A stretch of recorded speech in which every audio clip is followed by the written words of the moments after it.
Graças a Deus, irmãos. Que bom estar aqui.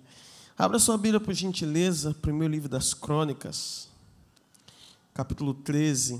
Enquanto assim você acha, deixa eu louvar a Deus pelo privilégio de estar aqui, nesse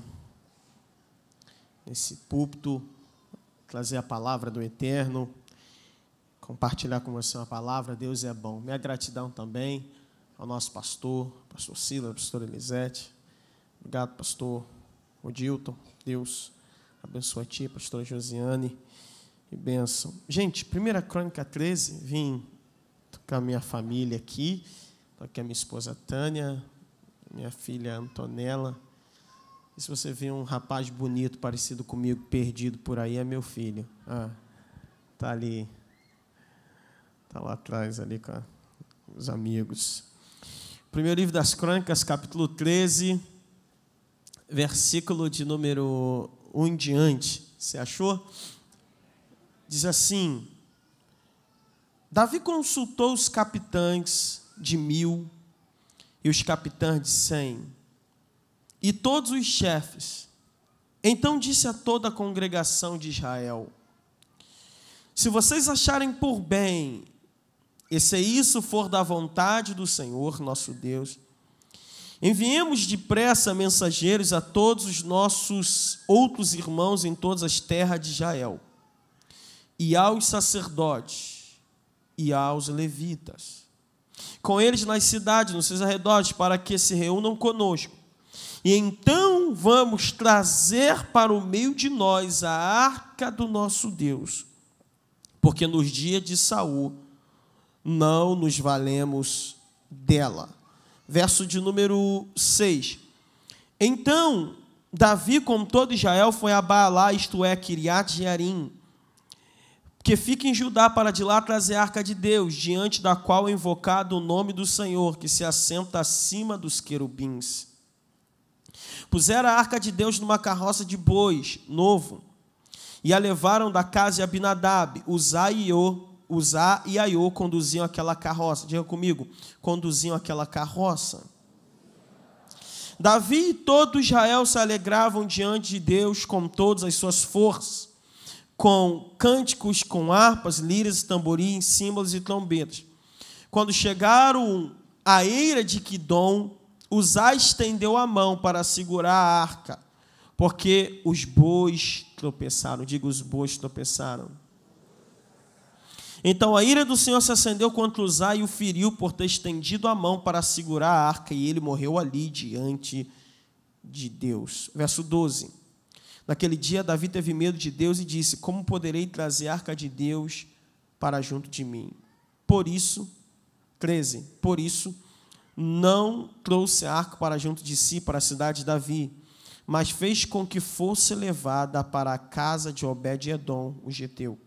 Assim, a arca de Deus ficou com a família de Obed-edom durante 3 meses, e o Senhor abençoou a casa de Obed-edom e tudo o que ele tinha. Glória a Deus. Diga assim comigo, por gentileza: Deus abençoou a casa de Obed-edom. Diga: Deus também irá abençoar a minha casa. Aleluia. Você crê nisso? Você pode dar um aplauso a Deus por isso? Aleluia. Queridos, esse texto aqui tem uma história, um contexto que é importante relembrarmos. Davi tinha acabado de se tornar rei sobre toda a nação de Israel. Tinha reinado 7 anos e meio em Hebrom, e agora ele se tornou rei sobre todo Israel. Cumpriu-se na sua totalidade, integridade, a promessa de Deus de ele reinar sobre toda a casa de Israel, sobre toda a descendência de Abraão. Quando Davi se torna rei sobre toda a nação, ele tem então algumas decisões, toma algumas decisões importantes. Ele transfere a capital para Jerusalém. E transferindo a capital para Jerusalém, ele também decide fazer outras coisas. ele decide trazer a arca de Deus e colocar a arca num santuário, numa tenda que ele havia armado em Jerusalém, na cidade de Davi. Ele constrói um santuário e diz assim: a arca de Deus vai ficar aqui nesse lugar. E ele diz: tornemos a trazer para nós a arca de Deus, porque nos dias de Saul nós não a buscamos. Veja, o que era a arca? A arca era o objeto mais importante, mais sagrado que havia na casa de Deus, no tabernáculo. Era o objeto mais sagrado que havia no meio do povo de Deus. Essa arca, que era uma caixa de madeira coberta de ouro, tinha 4 pontas, imagem de querubins em cima, ela representava a glória de Deus, a presença de Deus, a liderança de Deus, a majestade de Deus, o governo de Deus no meio do seu povo. Ele diz: vamos trazer a arca de Deus e vamos colocá-la nesse santuário que eu acabei de construir. Então, ele transferiu a capital, decidiu trazer a arca. E por que ele toma essa decisão de trazer a arca? Primeiro, ele quer centralizar a adoração em um lugar. Segundo, ele quer dar um propósito para unir o povo, porque ele acabou de se tornar rei, então ele está unindo a nação em torno de um só propósito. Mas ele vai dizer também algo importante, ele diz assim: tornemos a trazer a arca de Deus, porque nos dias de Saul nós não a buscamos. Saul, para quem não sabe, foi o rei antecessor. Saul reinou cerca de 40 anos, e durante o seu 40 anos de reinado, Saul não procurou a arca de Deus, Saul não procurou cuidar da presença de Deus. Então, talvez o que Davi está dizendo nas entrelinhas é o seguinte: uma das razões pela qual Saul não teve um bom reino, uma boa monarquia, foi porque ele não priorizou a presença de Deus, não deu primazia à presença de Deus. Mas ele está dizendo o seguinte: no meu reinado vai ser diferente, eu vou priorizar a presença. Porque eu não reino sem a presença, eu não governo sem a presença, eu não caminho sem a presença, eu não vou sem a presença. Eu preciso da presença, eu dependo da presença, eu careço da presença. A presença de Deus é tudo, sem presença de Deus nada. É a presença que nos dá vida, é a presença que nos sustenta, é a presença que nos leva em triunfo e em vitória. Ele diz: vamos trazer a arca, vamos trazer a presença de Deus. Então ele se consulta com seus capitães, capítulo 13, verso 1, ele se consulta com seus capitães do exército. Como é que nós vamos trazer a arca? Vamos fazer o seguinte: nós vamos fazer um carro de boi novo, vamos botar a arca em cima, e nós vamos trazê-la da casa de Abinadab, onde ela já estava lá há cerca de quase 70 anos, desde quando os filisteus a devolveram, e vamos trazê-la para essa tenda. Então, beleza. Colocaram a arca em cima de uma carroça de boi, e os filhos de Abinadab, Uzá e Aiô, conduziam aquela carroça, e Davi ia celebrando, festejando, cantando. Talvez ele cantava: eu só quero tua presença, não vou te pedir mais nada. O negócio estava bom, celebrando, tu é digno, e o negócio, a festa, eles cantando. De repente, no meio do caminho, os bois começaram a tropeçar. Diga comigo: o problema é quando os bois tropeçam. No meio do caminho, os bois começaram a tropeçar, e Uzá percebeu que a arca ia tombar. Pastor Lucas, então ele estende a mão para segurar a arca, e quando ele estende a mão, instantaneamente, ele cai morto. Só porque tocou na arca da aliança, o que não era permitido ninguém fazer. Ele tocou na arca, e quando ele tocou, instantaneamente, Deus o fulminou, ele caiu morto. Aquilo que era um cortejo de celebração, aquilo que era a conferência da transferência da arca, de repente virou um cortejo fúnebre, todo mundo dá um passo para trás. Eu estou com medo. E alguém quer levar para a tua casa? Não. Para a tua casa, rei? Não, tenho filhos. Todo mundo está com medo. Veja, a pergunta que eu quero fazer a você é: Davi tinha uma boa intenção em querer trazer a arca, sim ou não? Era um projeto bom, era um desejo maravilhoso ele buscar aquela arca, sim ou não? Representava a presença de Deus. E a questão é, então, por que deu errado? Eu tenho certeza que você também quer viver tempos de vitória, e você não está errado em querer viver. Eu tenho certeza que você quer viver esse final de ano abençoado, um 2024 triunfante, vitorioso, maravilhoso, amém? Tenho certeza que você quer alcançar coisas maravilhosas na sua vida. Então, nesse texto, nós temos aqui algumas lições. Por que deu errado? Algumas lições negativas dessa tentativa de Davi tentar trazer a arca. E se deu errado para ele, se nós repetirmos, também vai dar errado para nós. Primeira coisa, por que deu errado? Ele não consultou a Deus. Você não encontra aqui no texto Davi perguntando a Deus como é que ele deveria fazer aquilo.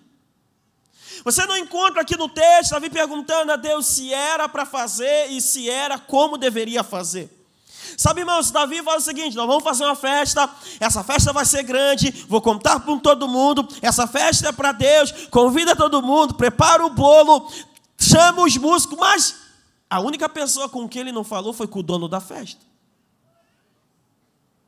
Ele não consultou a Deus. Sabe, por mais que as coisas aparentam que vai dar tudo certo, é bom falar com aquele que já sabe de tudo. Por mais que as coisas pareçam que está tudo tranquilo, é bom consultarmos aquele que tem um domínio de todas as coisas, que já sabe sobre todas as coisas, que tem um domínio, conhece. Irmão, Deus já está onde você precisa chegar. Deus conhece tudo. Davi não consultou. Mas sabe qual é o curioso? É que Davi era um homem extremamente dependente de Deus, sim ou não? Ele é conhecido na Bíblia como homem segundo o coração de Deus. E Davi era uma pessoa que dependia de Deus, carecia de Deus, estava sempre consultando Deus. Mas a pergunta é, se Davi era um homem que dependia tanto de Deus, por que nessa ocasião, então, ele não consultou a Deus? Se ele era um homem que tanto dependia de Deus, por que ele não consultou a Deus? Eu achei algumas coisas aqui que eu achei interessante. Permita a minha inferência.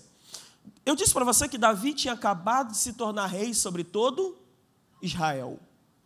E se você pegar os textos anteriores, você vai perceber que ele vem em triunfo, conquista, vitória. Ele era rei só sobre Hebrom, agora é rei em Hebrom sobre Judá, agora ele é rei sobre todo Israel. Ele conquista os filisteus, ele conquista todos os inimigos. Então ele vem de triunfo em triunfo, vitória em vitória, conquista em conquista. Qual é a questão que temos aqui, um pano de fundo? É simples.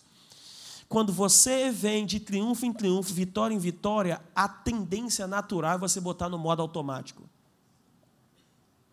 É você dizer, eu já sei como é que funciona. É só eu repetir aquela estratégia que vai dar certo nessa.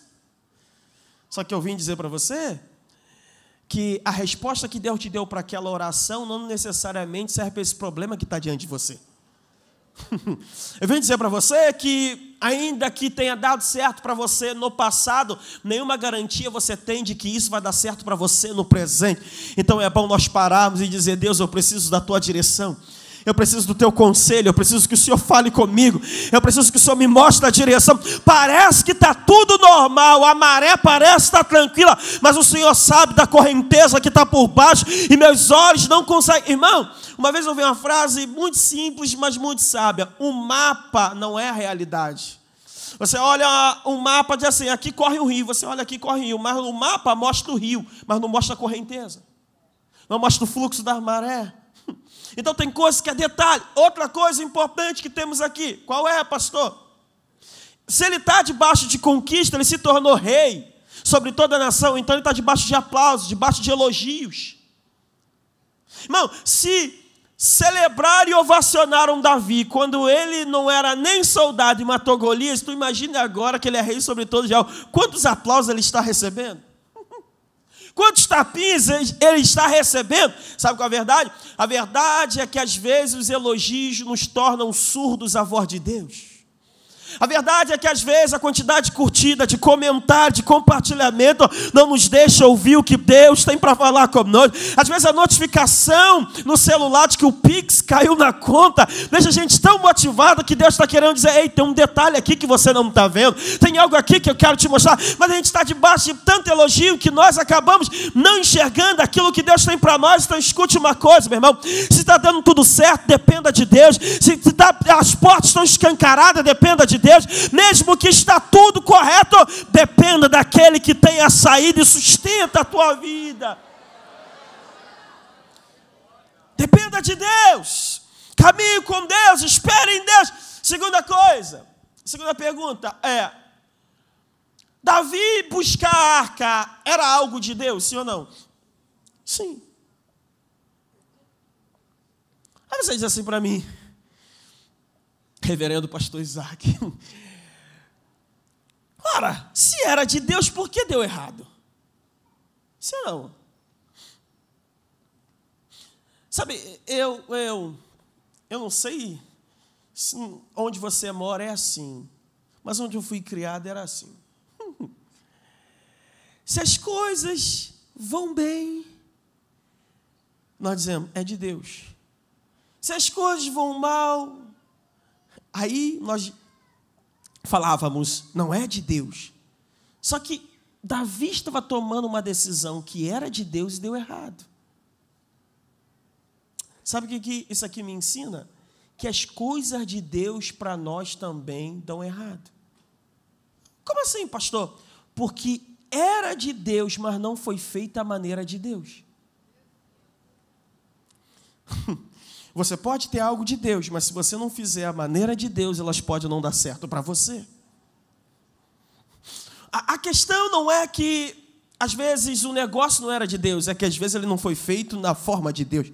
Às vezes, não é que o relacionamento não é de Deus, é que, às vezes, os princípios de Deus ali não estão sendo levados da forma como Deus queria. E quando eu não faço da forma que Deus quer, então não tem um resultado dado pelo comando de Deus.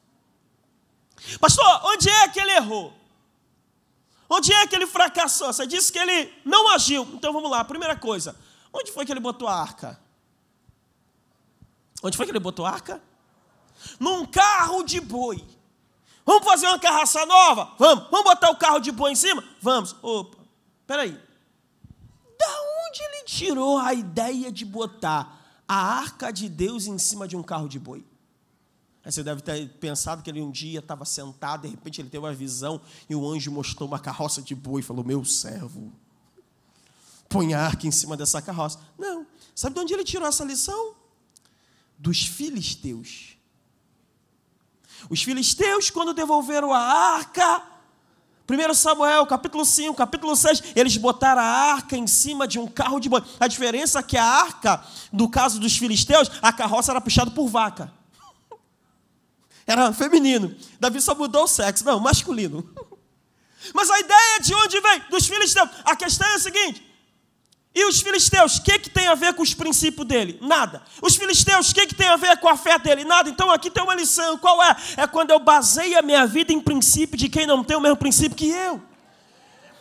É quando eu tomo decisões fundamentais baseadas no pensamento, no sentimento, nos princípios de quem não caminha na mesma direção do que eu, de quem não tem os mesmos alvos do que eu, os mesmos planos, o mesmo projeto, a mesma fé, a tendência é dar errado.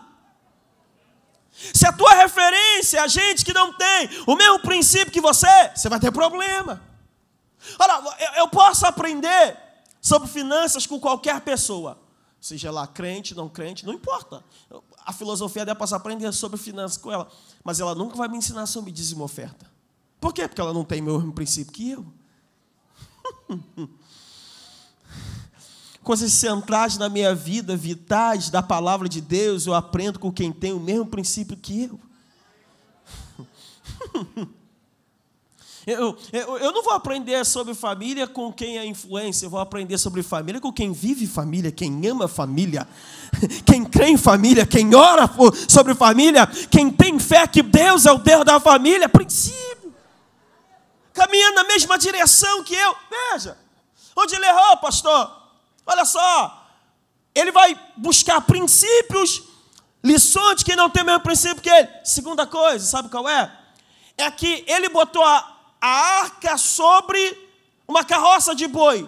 Só que a Bíblia diz em Números capítulo 4, que quem tinha que carregar a arca era quem? Os levitas. Deus disse, os levitas não carregam. Eles disseram, vamos botar num carro. Sabe qual é a verdade? É que Deus não tem nenhum compromisso com o que eu acho. Deus não tem nenhum compromisso com o que eu sinto. Deus não tem nenhum compromisso com o que eu penso.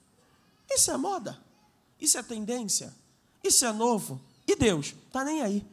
Jesus não venceu o diabo no deserto dizendo, eu acho.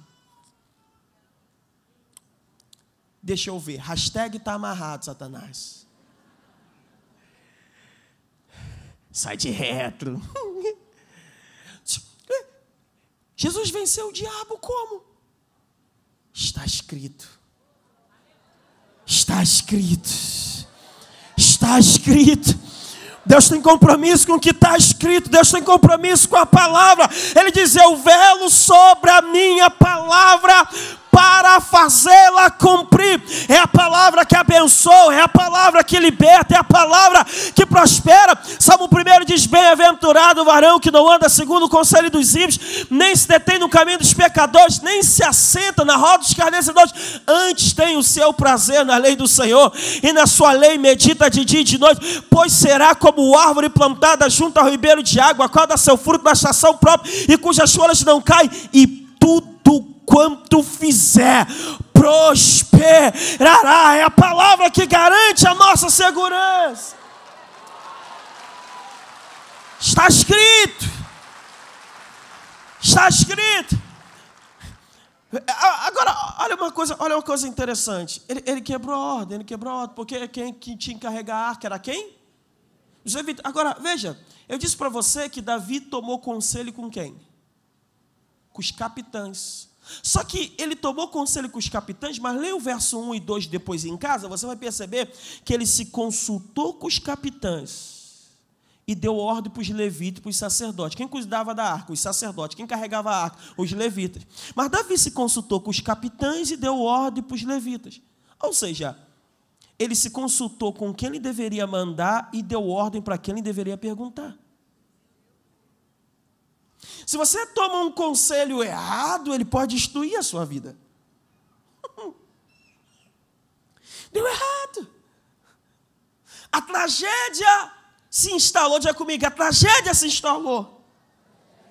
O caos se estabeleceu.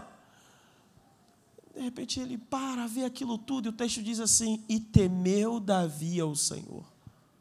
Oh, parece um texto ruim, mas é um texto muito bom. Porque a Bíblia diz que o temor do Senhor é o princípio da sabedoria. Davi olhou aquilo, ele temeu a Deus e falou assim, como é que eu vou trazer a mim a arca de Deus? Aí alguém olhou e falou assim, rapaz, tem um tal de Obed-Edom ali, porque a gente não bota a arca na casa dele ali, deixa um tempo, depois a gente vê o que a gente faz e tal. E a arca foi para onde? A arca foi para onde? Diga, na casa de Obed-Edom. Veja, agora eu tirei lições negativas do texto. Agora vamos tirar desse texto, da segunda tentativa de Davi, lições positivas. A arca foi para onde? Na casa de Obed-Edom. Agora, a primeira coisa que eu, antes de entrar aqui, vou te fazer uma pergunta. Eu disse que a arca era o objeto mais sagrado e mais importante que havia no meio do povo, sim ou não? Sim. E a arca foi parar na casa de quem?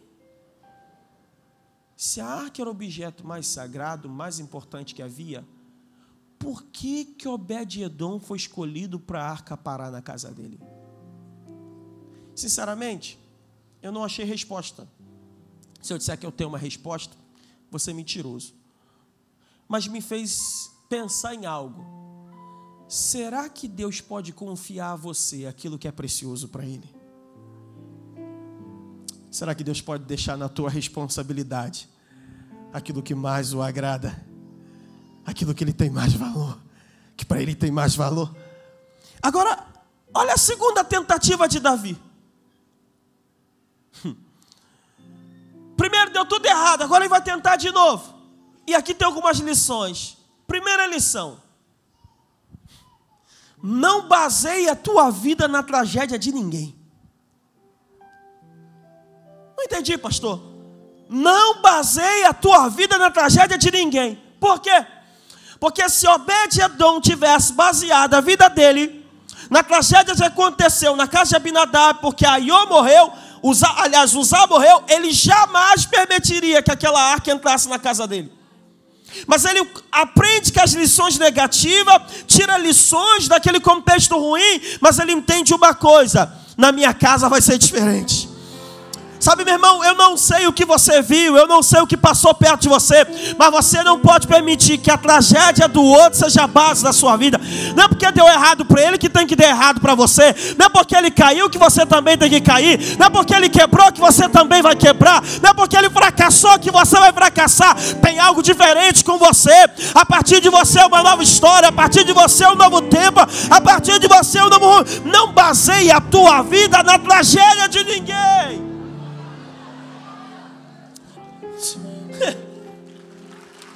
Não baseie sua vida na tragédia de ninguém.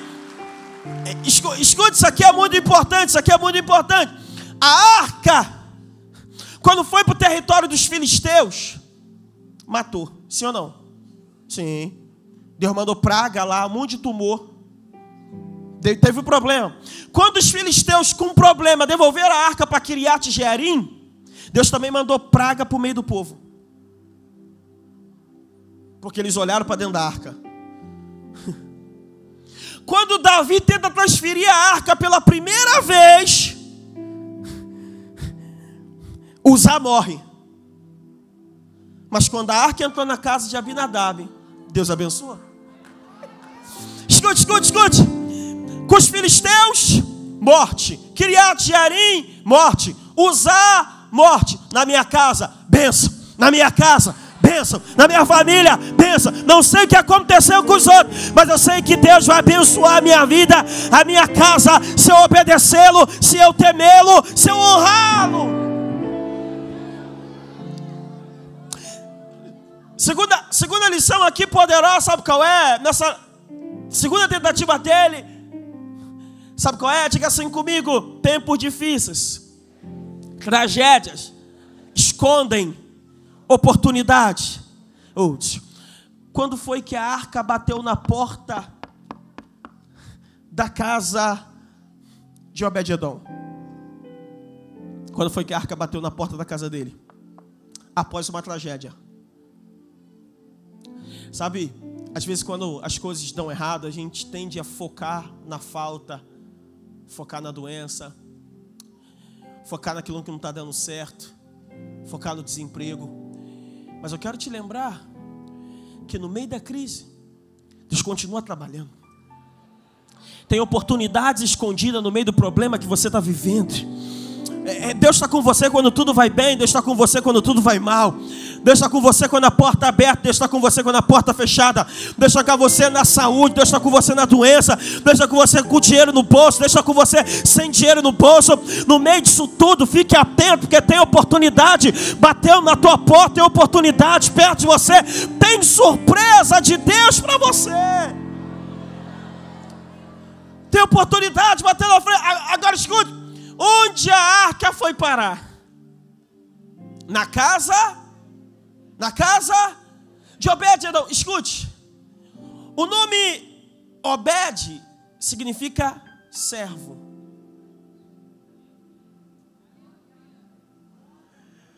O nome Obed significa servo.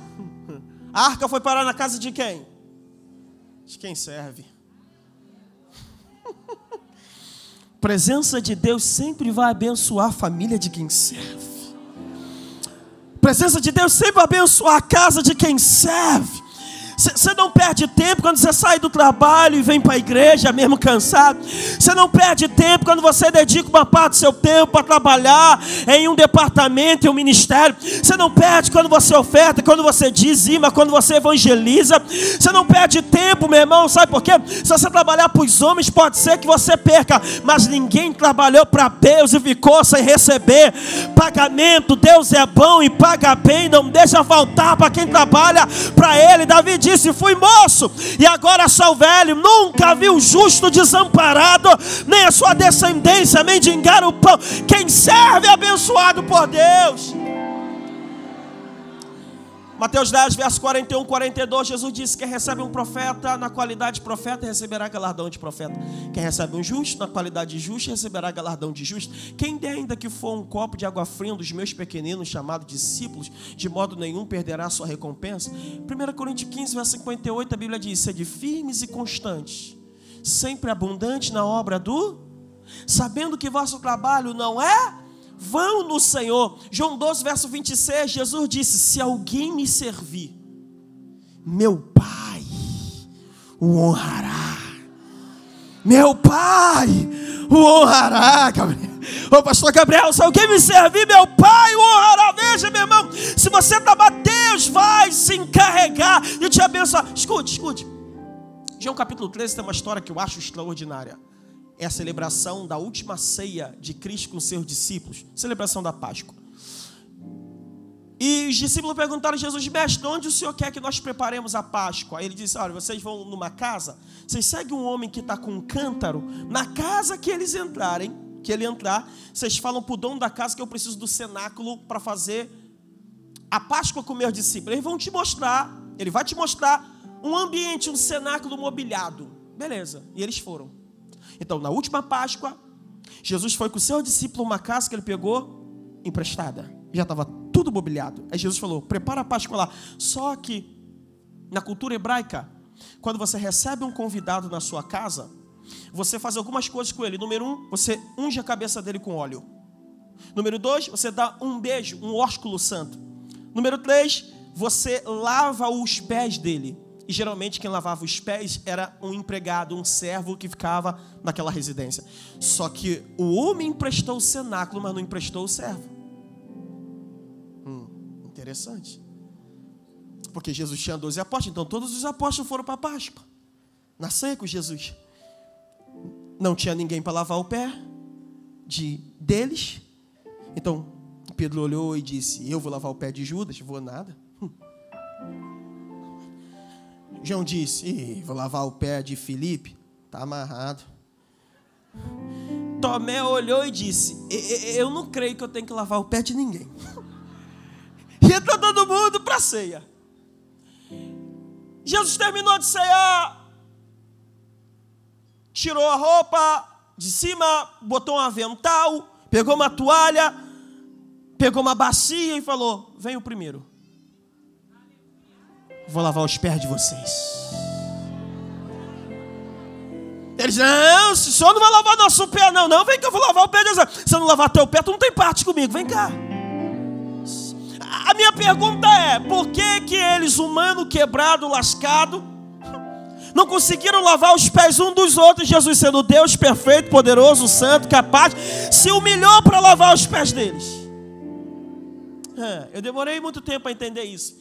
Até que eu observei João capítulo 13, versículo 2, 3, 4. Diz assim lá, o texto assim: sabendo Jesus que tinha saído de Deus e que para Deus voltaria, e que Deus tinha colocado tudo nas suas mãos, terminando de cear, pegou a toalha, a bacia e lavou os pés dos discípulos. Sabendo Jesus que Deus tinha colocado tudo nas suas mãos, sabia que vinha de Deus, que para Deus voltaria. Ou seja, Jesus sabia quem ele era, de onde ele veio e para onde ele iria. Ou seja, só quem tem problema para servir é quem não sabe quem é. Só quem tem problema para servir é quem não sabe para onde vai. Quando você sabe de onde você veio, para onde você vai e o que Deus botou na tua mão, você não tem problema para servir, porque você sabe o que Deus vai fazer na sua vida, você sabe o que Deus vai fazer na sua história, você sabe o que Deus vai fazer através de você. No mundo dos homens é o seguinte: o pequeno trabalha para o grande, o pobre trabalha para o rico, o empregado trabalha para o patrão. Mas no mundo de Deus é o inverso. Quando você serve, quando você confia, quando você espera nele, Deus inverte. Isaías 64 diz que Deus é o Deus que trabalha por aquele que nele espera. O Deus criador do universo está trabalhando por você, trabalhando pela tua casa, trabalhando pela tua família. Alguém pode celebrar a Deus aqui? Alguém pode adorar a Deus aqui? Aleluia! E a arca chegou na casa de Obed-Edom. O texto diz assim: e abençoou Deus a Obed-Edom. Abra sua mão assim. eu quero declarar que a presença de Deus vai abençoar a tua vida. Uma bênção especial sobre você. Uma bênção especial sobre a tua mente. Uma bênção especial sobre o teu corpo. Uma bênção especial, meu irmão, sobre teus projetos. Bênção de Deus sobre a tua vida. Você recebe isso? Só que não para aí. A Bíblia diz que Deus abençoou Obed-Edom e a sua família. Opa, pega aí de novo. Tem bênção para você? Tem. Mas essa bênção vai respingar nos teus filhos. Essa bênção vai respingar na sua esposa. Essa bênção vai respingar no seu esposo. Essa bênção vai respingar no teu pai, na tua mãe, nos seus irmãos. Tem bênção de Deus para toda a tua casa, toda a tua família, toda a tua parentela. Deus vai abençoar por causa de você. Acabou não? Estenda a sua mão assim. Deus abençoou Obed-Edom. Deus abençoou a casa de Obed-Edom. E Deus abençoou tudo que ele tinha. Você sabe o que é tudo? Ia demorar 3 dias para explicar. Tudo significa tudo, é óbvio. Tudo. Deus abençoou tudo que ele tinha. Isso aplica, essa bênção indica 2 coisas. Número 1, proteção. Deus vai proteger o que é teu. Quando o povo de Israel estava para sair do Egito, o faraó perguntou: quem é que vai embora? Moisés falou: vai os homens, vai as mulheres, vai as crianças, vai os animais. O faraó: não, vocês querem levar tudo? Deixa alguma coisa aqui. Moisés olha para ele e diz assim: não vai ficar uma unha no Egito. Nada que é teu vai ficar para o diabo. Nada que é teu vai ficar para as trevas. Ninguém vai levar o que é teu. Ninguém vai roubar o que é teu. Tudo que é teu vai ser protegido, abençoado. Toda ferramenta preparada contra ti não prosperará. Não vai prosperar. Contra Jacó não vale encantamento, nem adivinhação. Não adianta olho gordo, não adianta inveja, não adianta amarrar, não adianta fazer. Está na presença de Deus, você está no esconderijo do Altíssimo. A presença dele te guarda, te protege, te livra. Protegido pela presença. Protegido. Escute. Só que essa bênção protege tudo que ele tem, mas também acrescenta, porque abençoa. Eu vou dizer uma área e você diz abençoado, ok? Tua família? Ficou mais ou menos. Vamos tentar de novo. Tua família? Tua vida? Teu casamento? Teu relacionamento? Seus projetos? Sua viagem? Seus negócios? Teus sonhos? Teu final de ano? 2024? Assim seja, assim seja. Assim seja, abençoado, abençoado. Abençoado, abençoado. Aleluia, aleluia. Olha para quem está do teu lado assim: eu estou tão abençoado que eu vou pagar teu lanche no final do culto.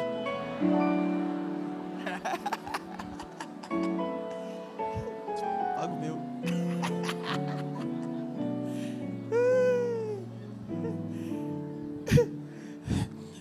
Escute.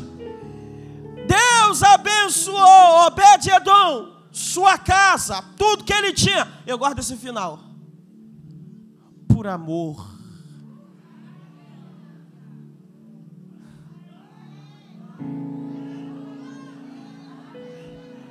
Da arca de Deus. Sabe o que esse texto quer dizer? Que Deus não abençoou Obed-Edom por causa de Obed-Edom. Porque nunca é por causa de nós. Não é porque você é inteligente, não é porque você é sábio, não é porque você é bem relacionado. Tem gente que tem tudo isso. Qual é o diferencial, pastor? Tudo isso é importante, mas o diferencial foi o que entrou na casa dele. E o que entrou na casa dele? Presença.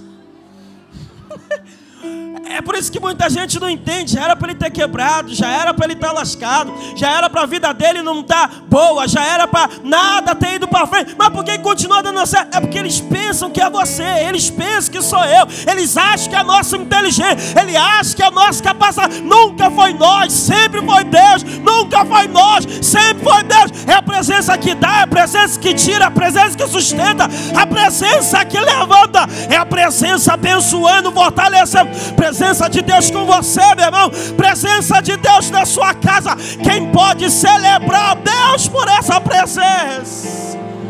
Oh, faz aquele barulho que o diabo não gosta. Misture esse aplauso com glória a Deus, com aleluia. Celebra, celebra. A presença te guarda, a presença te fortalece, a presença de Deus. Fica de pé comigo. Aleluia. Oh, Jesus. Aleluia. Aleluia. Olha para esse crente que está perto de você e diz assim: tu até não merecia, mas por causa da presença que está contigo, vai dar tudo certo para você. Diga, seus inimigos vão ficar frustrados. Diga assim, até você vai se surpreender com o que Deus vai fazer na sua vida, porque a presença que te acompanha vai abrir portas para você, vai trazer o inimaginário, vai criar conexões. Presença de Deus. Aleluia. Aleluia. Aleluia. A glória. O que mudou a vida de Obed-Edom foi o quê? Foi a presença. Pastor, tem uma miniatura da arca aí para eu levar para minha casa, para dar tudo certo para mim? Tu não precisa, tem algo melhor. O que é? Jesus disse, eu sou o caminho, a verdade e a vida. Ninguém vem ao Pai senão por mim. Deus melhorou, não precisa agora de um objeto. A presença do Filho dele vai com você.